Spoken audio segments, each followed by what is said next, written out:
కులం గాని, మతం గాని, ప్రాంతం గాని, రాజకీయాలు గాని, పార్టీలు గాని ఇవేవి కూడా చూడొద్దండి. అర్హత ఉన్న ప్రతి ఒక్కరికి ఇది చేరాలి. మనకు ఓటు వేయని వాళ్ళకు కూడా మనం మంచి చేయాలి. ఎన్నికలు అయ్యేదాకే రాజకీయాలు, ఎన్నికలు అయిపోయిన తర్వాత అందరూ మన వాళ్ళే.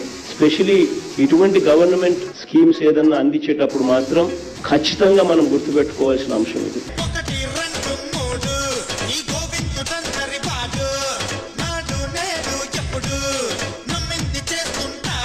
వైఎస్ఆర్ కాంగ్రెస్ పార్టీకి డైరెక్ట్ గా ఇండైరెక్ట్ గా మనం పనులు చేసే పరిస్థితి ఏ స్థాయిలో కూడా రాకూడదు. This is the political governance. Indirect గా మనం పనులు చేసే పరిస్థితి ఏ స్థాయిలో కూడా రాకూడదు. అంతా నా ఇష్టం,